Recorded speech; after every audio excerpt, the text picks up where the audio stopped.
Steve, what's that slogan that your team used? Once a what? Oh, once a hoe, always a hoe? No, once a Knick. Basically same thing. So the saying is, once the Knick, always the Knick. Once the Knick, always the Knick. So I guess that's not true. I guess that's not true for all.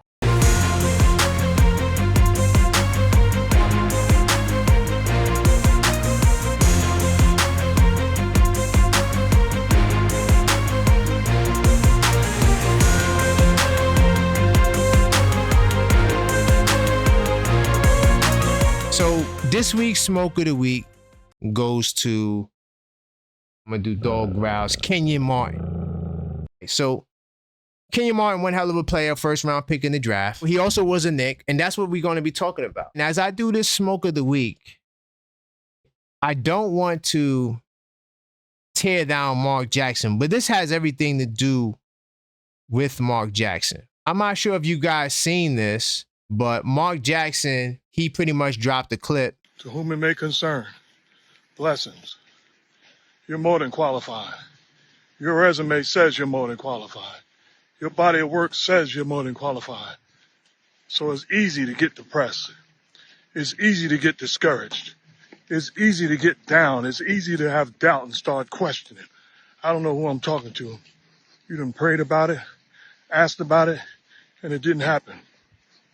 Well, it didn't happen for a reason.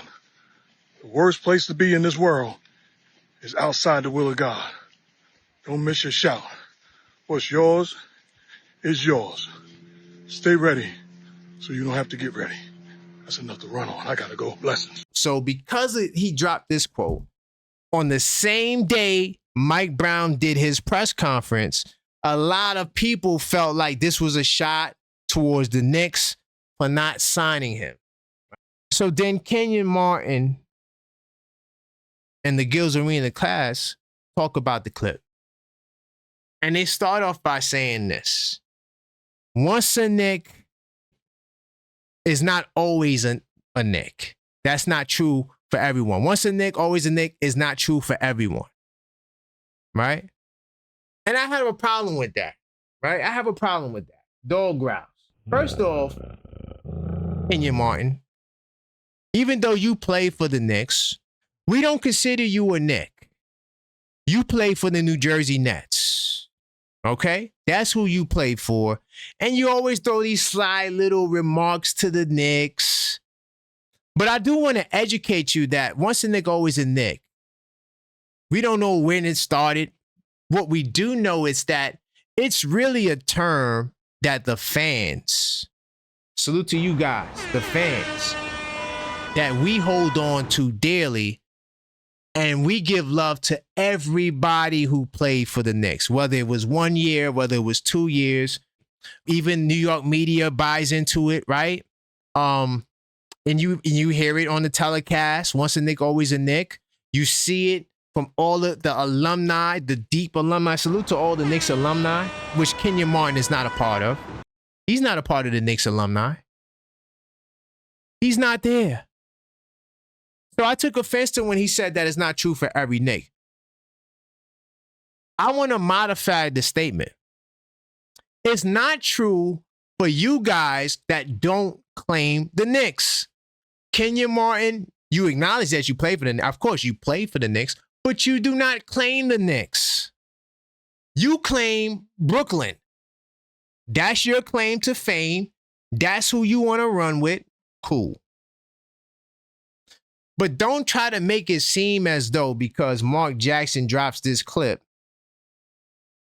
that, whether it's for Mike Brown or not, that Mark Jackson isn't a part of the family.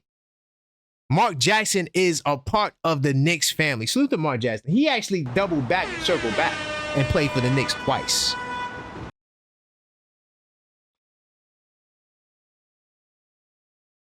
After he says this not true for everybody, he says that Mark Jackson should be the Knicks head coach. Mark Jackson should be the Knicks head coach. And because he's not the Knicks head coach, the once a Knick, always a Knick is just not true. It's cap. It's funny though. They asked the question and they said, why isn't Mark Jackson coaching? Gil says, I know why. He's blackballed.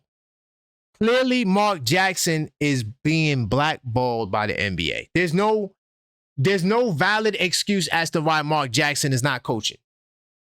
Once again, I am not doing this smoke of the week to tear down Mark. Salute to Mark Jackson. Brooklyn Queens, stand up. This is not to tear down Mark Jackson at all. For the record. I want to share this though. Okay? So when Mark Jackson, right after he was fired in 2014, there's rumored to be 2 to 3 interviews that Mark Jackson went on. Kenyon Martin, I have a question because I know you guys, more than likely, most of you guys know. Who was the first team? Who was the first team to interview Mark Jackson for a head coaching job in the league? I just want to know, Kenyon. Who was the first coach after he was blackballed? They didn't want him there. Let me take away some of the expectation, Kenyon. The Knicks. We were the first team to offer Mark Jackson the interview. He did not get the job. It is what it is. At the time, we know who was running the show in 2016. Was it even Dolan? At this point, he gave him the reins to Phil Jackson. Phil Jackson wanted to go with Derek Fisher. Why? Because he wants triangle offense. That's the reason why Mark Jackson wasn't considered. But he did get the interview. First off, salute to the Knicks for showing up for Mark Jackson, right? It's not the last time the Knicks showed up for Mark Jackson.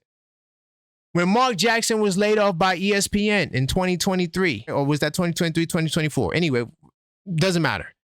When he was laid off, who was the first network to offer Mark Jackson a part-time gig? Calling games. By the way, salute to Mark Jackson. He's a very great commentator. He might be a better commentator than he is coach. He's fantastic on the mic. But I'll kill the suspense for time because I got to go shortly. But once again, it was the Knicks. And Mark Jackson turned the job down. He said he was good. It wasn't the right time. So what are we talking about? What are we talking about? So the Knicks, we offered Mark Jackson his first interview after he was fired for the coaching. Then we offered him a part-time gig calling games after he was laid off by ESPN. How about Ewing? Because he also said that why Ewing didn't get an opportunity to coach. And then, Gilbert Arenas said, oh, Ewing, they should at least gave him a G League job. They should have at least gave him a G League job. In 2012, the Knicks offered Ewing the job to coach the D League team at the time. This was the Erie Bayhawks. Ewing declined. He said he wanted to coach in the NBA. So Ewing was offered the D League coaching position. No, he did not get the assistant coaching offer, right? But he was offered a coaching job to coach the D League team. Also, Ewing right now works for the Knicks. And honestly, Ewing is on the path, believe it or not, to land a coaching position.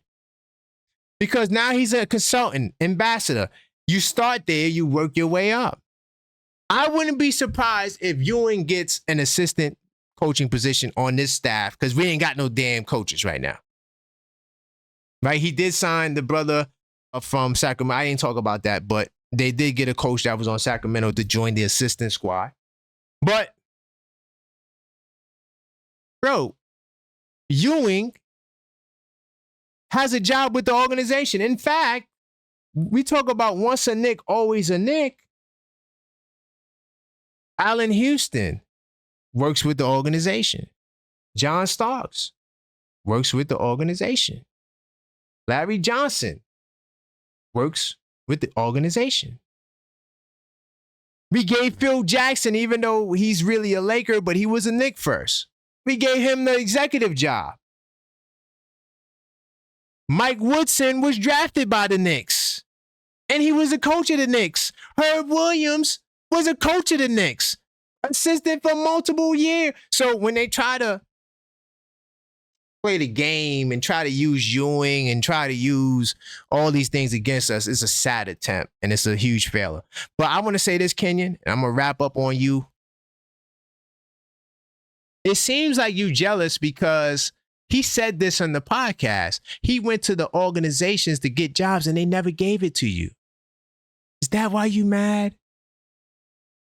You don't identify as a Knick. So yes, it's up to the fans and to the players who declare themselves as Knicks. They will always be a Knick. So yes, it's not true for you, Kenyon Martin. For some people, it's not true for, and no, Kenyon, we don't consider you a Knick.